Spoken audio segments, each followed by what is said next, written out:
How's it going, guys? Welcome to the tech. You're not Logan. That's a sketch. All right, welcome back. You're not Wendell. No, I'm not. Oh, all right, that's a sketch. That's a sketch. Hello, everybody. You're watching the You Are Not Wendell. How do they know? That's a sketch. Kane, thank God. Good. Yeah, excellent. Who the hell are you? Why are you touching me? Hi. That's a sketch. Hola, bienvenidos al Tech. You're not Logan. Who cares? That's a sketch. No! I don't even want to do the tech anymore. Yeah, this is too much, what the hell is going on?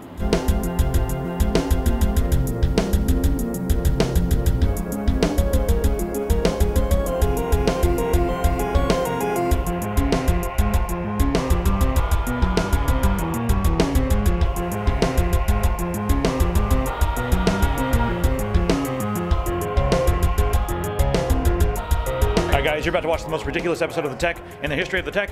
We are sitting in a hotel room at the Hard Rock, and we're getting ready to do the tech. It was amazing that Yeah, you can't see. it's right behind you. It's awesome. So we're gonna let everybody. Everyone's having a party. We got a lot of people here. Dimitri from Hardware Canucks is here. Some of the Linus Media Group is here. Some of the Newegg team is here, and we are right here about to talk about everything we've seen at CES this week.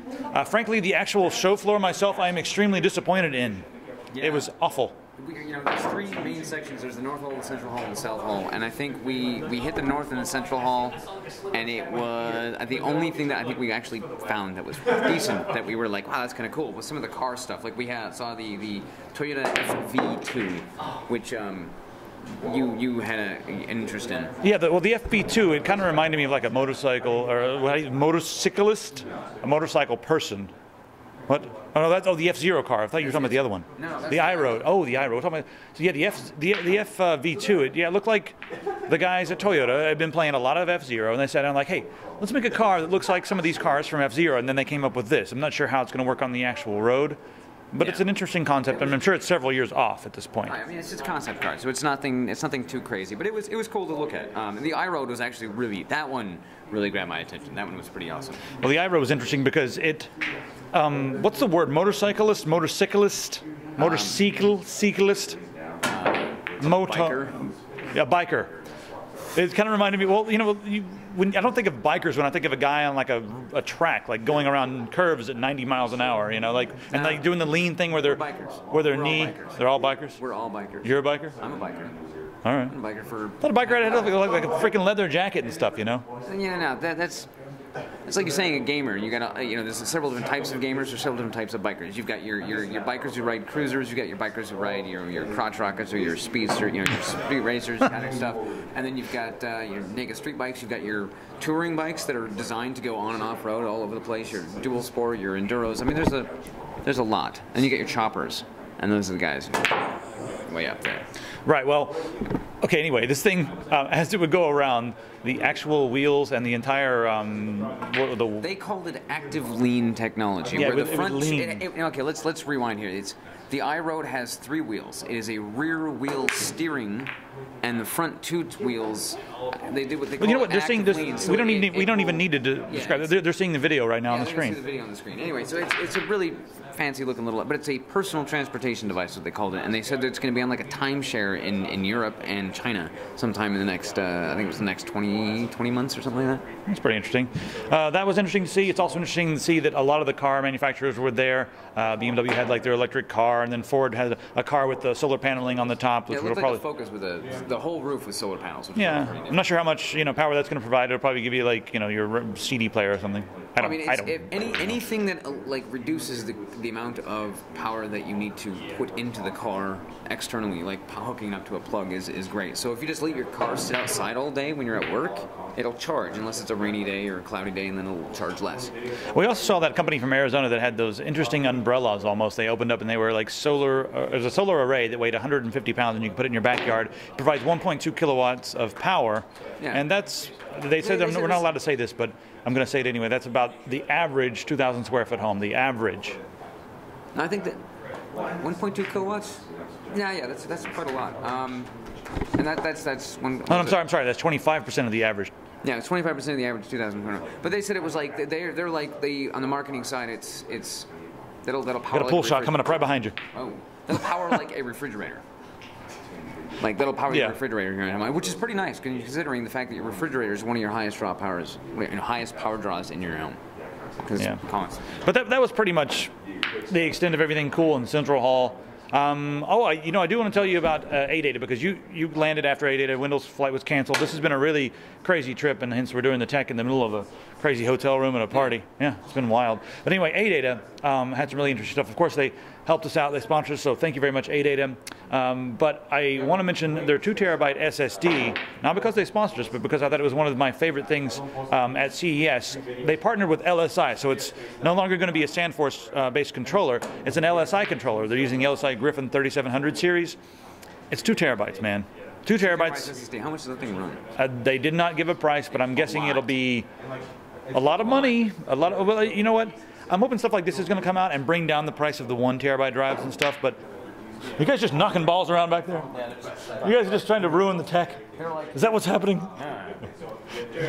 Oh, A-Data, I'm sorry. I was in the middle of my A-Data spiel. They confused me. Well, you guys have already seen the A-Data video, so you know what's going on with A-Data. So the video, just click on the screen, you can see the rest of the cool A-Data stuff. There. All right, now what else we got to talk about? Actually, the other thing we saw in the Central Hall was Sony has an image stabilizer that blew my mind. They had a display that had 2 cameras on it, one with the image stabilizer, one with not, and it was doing this. And then they had 2 monitors showing the. They can see it on the screen. You can just it's on the screen. And it was. It's 16 times more powerful than any optical image stabilizer. There's a gyroscope on the actual element of the lens, so as you move it around. The camera is full. Anyway, that was pretty ridiculous. That was pretty ridiculous. I was like, wow. Because the first thing I walked up and I'm like, I'm curious if it's because it's just moving up and down, if it's learning the compensation. So I challenged the guy. He's like, and he comes this way. He goes, just look at it. And he's like, here, lads, and it looked like an eyeball. It looked like an eyeball in the camera. All right, next up, Dell's Ultra HD monitor. It's 3086, but I forgot the resolution off the top of my head. 38 something by 2160. Is that what it is?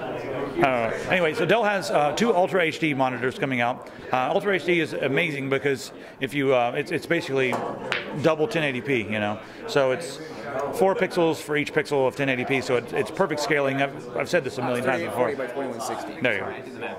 Yeah, perfect. Anyway, they have one monitor, $3,500. It's the best panel in the world. It's just ridiculous. Then they've got another monitor that's $699. But they've cut a lot of corners to get there. It's 30 hertz. It's 30 hertz at 4K. At 4K. They're looking into getting this information, whether or not it runs at 60 hertz at 1080p. So I'm curious. If it only does 30 hertz at 1080p, it's not worth it to me. Yeah. And if it can do 60 hertz at 1080p, that's my next monitor. The video is coming up very soon. We did an interview with Dell, and also in the Dell area, we saw a Steam box in the wild. Yeah, it's an Alienware Steam box. Yeah, it actually was a very sleek unit for Alienware. It didn't look like a carnival ride like most of their stuff does. God, I'm going to get in so much trouble for saying that. I'm sorry, but your stuff sometimes looks like a carnival. It looks a little out of this world. Yeah, but anyway, we got the point here is not the Steam box, because the Steam box is essentially the Steam box is just, it's Steam Big Picture. There you go. It's Steam Big Picture, but with Linux. The Steam box is just the Steam machines in general are just a computer that these guys are OEM manufacturing, and they're like, here's a box. I did love Steam's slogan, whatever it was. It was like Steam now finally a console that comes multiple choice console. Multiple choice console or something like that. Yeah. Multiple choice. Anyway, yeah. Multiple choice gaming system. But anyway, we get to play with the Steam controller. So first off, what did you think of the Steam controller? Well, Metro Last Light was a weird game. We were playing Metro Last Light when I'm like, okay, the last thing I want to do is sit down on a game that I would play with a keyboard and mouse and play on a controller. I don't like playing first-person shooters on a controller at all. But I got why they may have done that, and it's trying to get the feel for the right stick or the right pad, because it's a touch pad. Yeah. So you have to act like it's a really short throw mouse, and it's like I would be moving this way. So I'm like flipping my thumb across it just to turn, and I'm like, this is not cool. It's not an analog stick, which is what really kind of annoyed me. And then the left pad, they had it set up to where it was basically just WASD. So it wasn't like an analog stick. It was just WASD, even though it's a full touchpad, and it could have been in an analog motion. Again, I was playing Metro Last Light, and I like I would have played that with mouse and keyboard and have an entirely different experience. I would have rather played a platformer or something that I would feel more comfortable playing with a controller. Yeah, I actually, here's my 3-word review. I didn't like it. Mouse and keyboard or die. I'm done. That's it. Mouse, keyboard, or die. Maybe if some games come out that are specifically designed for it, but it does not replace a mouse and keyboard, not even slightly. And maybe there's, I mean, it's useful for maybe some casual gaming, first-person shooters, platformers. I cannot see it being used effectively. Yeah, no, really platformers you can see me? No. I think it's because it's still really new, and none of these games really actively support. I'm not playing Trine with it. I wouldn't play Trine. No way in hell. I would play Mark of the Ninja. No, I would. I could see myself playing Mark of the Ninja with it. I don't know. But there's things like there's other games like Papers, Please. Absolutely not. Mouse and keyboard all the way. Yeah. Mouse and keyboard all the way. What? Let's roll in. Well, come on in. Interrupting. Come on in. What do you? It's rolling. Lean in. Say something. Lean in. Say something. Hi. How's everybody doing? Hi, Mom. You know, a lot of the show seems to be just like. I think it's just really exemplifying. It's all about the 4K, the Ultra HD TVs, and I'm like the Dell monitor was really awesome, but then there was a lot of other things on display, and there were so many of them, but there was only one that really stood out on me, and that was that I think it was Samsung had a wall, this giant wall, which stitched together, and it was a giant 3D screen. LG had a huge. No, that was LG. Samsung had the wall. LG had the wall, which was like a pillar. No. Samsung had the wall with a pillar, and then well then, that made me feel funny. I feel funny. I feel funny. He's never going to live that down. That's weird. I actually got like a weird feeling. I don't like it. You can go kill him if you need to. I'll kill him later. Yes, you will. All right. Anyway, who cares about the TVs? Let's get on to real stuff. You know, like one of the massive disappointments of the giant floor was there was a cable company that makes not like you know what? cable, but like No. Monster Cables. They had a huge booth. I cannot believe how much money people. Why are people buying Monster Cables? Their booth was way too huge. All right, moving on. Yeah. Moving on. We took a look at the Corsair suite. They have the new Cherry MX RGB switches, and you guys can watch the video on that. It's coming up soon. But the RGB switches, essentially, they come in the standard Cherry MX key types, like the reds and the browns and the blues. They're going to have reds, browns, and blues. But the RGB is the. It's the colors. It's the way. It's like a gazillion different colors and all kinds of color effects. But it's actually pretty cool, even if you're someone who's like, I'm very staunch and I don't like colors. It's still interesting to look at it. So that was kind of cool. And then had a couple cases. Out one with a side acrylic window that was on a door that was really interesting. Yeah, that's some good stuff. Anyway, that video is going to be right here. When it's ready, it'll be there. Yeah. Yep. It'll be like in a day or so. All right, what's next? AMD Kavari. We got to check out the AMD Kavari APU, and it's freaking fast. One of the things I liked about the AMD Kavari APU is that we were playing Civilization 5, and they had, had it running on like 3 monitors. It's an APU running 3 monitors on Infinity. I mean, they were running high texture detail, but they had the shadows turned off and a few things set to medium or low. But the other thing that's really nice about Kavari is they now have the true audio. It's true sound or true audio. I think it was true audio. Yeah. It's an audio coprocessor that is designed to track audio objects for creating a binaural audio. Yeah, it really does. It gives you it's not like the simulated 7.1 channel or the simulated 5.1 channel, and they were very clear about that. This is not a simulated thing. All it is doing is just giving you a very precise reading, of where the sound is coming from, and it's sending that to your 2 freaking speakers. Yeah. That's all it's doing, and it sounds really freaking good. We had on the Oculus Rift and running around, and it was like a more immersive experience than anything I've ever played with the 5.1 surround sound simulated stuff. I was really impressed with it. I was really impressed with the way that that was doing it in real time. I'll take all my games with true audio from now on. The one thing I don't like about it is that it's AMD. I would like for it to be everything. I want everything to have it. I don't want to have to have AMD to use that. We'll get into a much deeper conversation about Celeron, because otherwise I'm going to go off on a rant, and we don't want that right now, because we want to get through this, because we got a party to get we got a party to go to right here. Sorry guys, it's going to be a crazy tech, but this is the only time we had, because all of our flights got canceled and it was craziness. But speaking of audio, we did stop when we finally got to the South Hall. We got into we found some Stax. Stax is like this expensive, high-end. What do they call themselves? Ear speakers? I mean, electrostatic ear speakers, and they're headphones, but they call them ear speakers, made in Japan. And you know something? Almost everyone that I've talked to has not used them, but they trash talk them.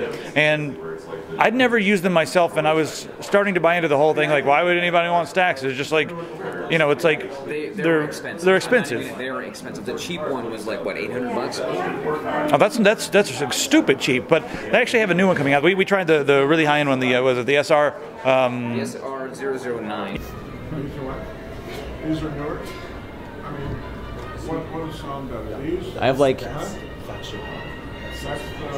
I am actually at a kind of a loss for words for this.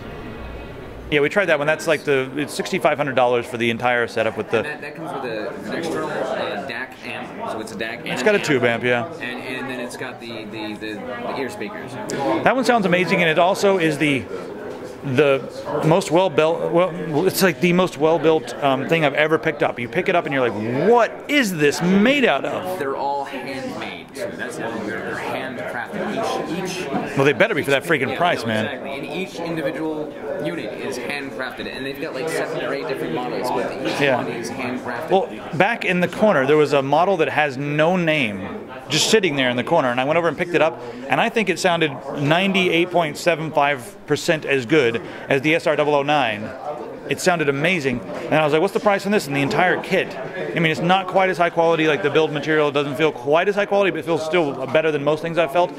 There actually was some freaking bass. People always say there's no bass with Stax. It had bass, it had the right amount of bass. We listened to like an acoustic song with some djembe, and they were like hitting it, and you could hear like the doom in your ear. $1,200. There's no name for it yet, but I think I might sell a lot of my things and maybe consider getting one of those. We tried out some of the Sennheiser ones as well. Like they had they had the electrostatic headset from Sennheiser. It sounded really good, but I think this one did sound a little bit better to me. Even in the Stax, there was a portable one, and this one really grabbed my attention because I'm always on the move. I'm in New York, so I'm always on the move. I'm always in the subway, and I'm always looking for something that sounds good, but it kind of isolates. And they were decently isolating. And I played some Amon Amarth on those things. Yeah. And that's got some full range of really great audio. I wasn't really sold on those like you were. I thought they were kind of Well, no, by comparison to the rest of them, no. But for what I would need them for, they sounded great. And I had to kick up the volume on my. I just plugged my phone right into it. The volume up. It's just kind of weird. Yeah, but I didn't even. I mean, I neutralized the equalizer. There was nothing going on. There was no coloring the audio, and it sounded really good. Well, those were electrostatic speakers. Well, they were like tiny little electrostatic speakers. Yeah, they were really tiny. They earbuds basically, and then it came with an amp DAC that's portable and it's battery powered, and it's the size of an iPhone. We did actually stop by the Razer booth just as they were tearing down, and we took a look at their modular PC design. Now, what it is it's several different units that plug in. It's a proprietary plug right now. And it's literally like a modular PC. You want a new graphics card, whatever, you pop something out, you plug a new one in, and it's all cooled on the inside by mineral oil. I have no idea how to feel about this. It does. I do want to say that like initial bias with a lot of people can be a bit snobby, and they are almost. I mean, even I am almost programmed to like not like anything that's Razer, because if I do, someone's going to be like, "You like Razer?" So I do want to say that it did have an interesting look to it. I like the idea. I think the concept is really sound. I mean, there's the fact that it's all liquid cooled, mineral oil cooled, which is really kind of a fascinating idea. My concern is it completely sealed? What happens when you're done with it? Again, it's just a concept. There's no production, but it's not being in production. This is just a concept. The concept I think is really good. Yeah. And I think it's got a lot of potential. This may not be the best implementation of. It's probably going to cost a fortune is the problem. Yeah, and this may not be the best implementation for this, but I think the concept is something that we will see more of in the future. I think they're really trying to appeal to a larger market than just PC gamers, because a lot of people are just absolutely scared to change anything in and out of a case. So I'm not sure what's going to come of it. I'm not going to make any final statements on it, but I'm not sure it's a good idea, just like you said. Yeah. All right. The other thing we saw right there as everybody was tearing down was Zotac. It's got a couple Steam Yeah, they boxes. got some Steam boxes. And that was, it's just a small form factor computer, and it All- was really well built. All of the Steam boxes are pretty much prototypes right now, and no one's telling us what's on the inside.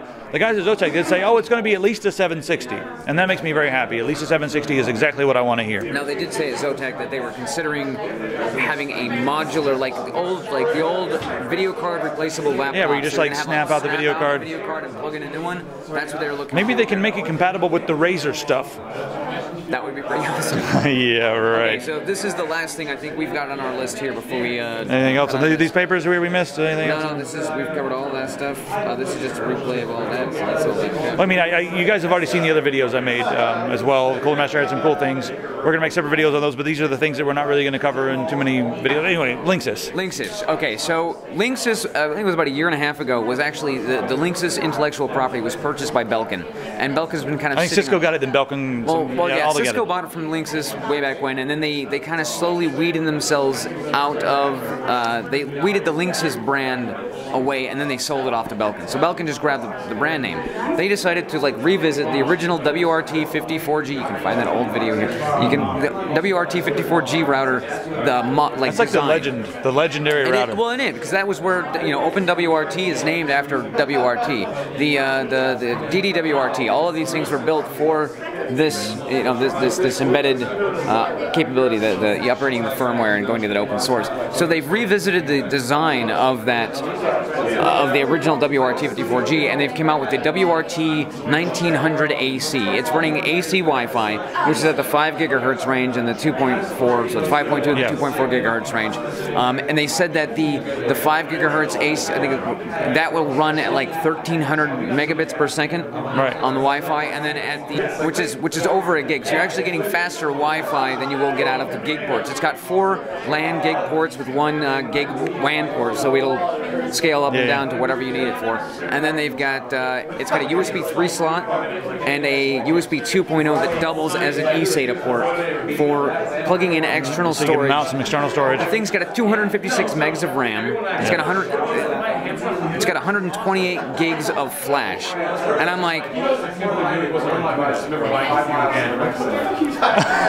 I don't have that many gigs in virtual machines that I build for stuff. I mean, usually you do like people are going to be installing all different versions of Linux on this. It's going to get ridiculous. It's going to be amazing, and it comes with your standard classic, Linksys, Belkin, / whatever, firmware. You can get the operating whatever's in the inside of the thing, but then you can. They're making it for OpenWRT. I am so excited. I'm not breathing. I saw that. I was like, this is going to be amazing, and it's not cheap though. That's the one downfall of it, and I wouldn't say it's a downfall, it's a drawback. It's just with what you're getting you get what you pay for, man. That's the way it works. You're getting basically a 4 gig port router with 4 antennas, multi-in, multi-out kind of stuff, AC, 5 gigahertz range, USB 3. You already said all these things. I'm just recapping. You're just so excited. I'm so excited. But you get all of this stuff, and it's $300.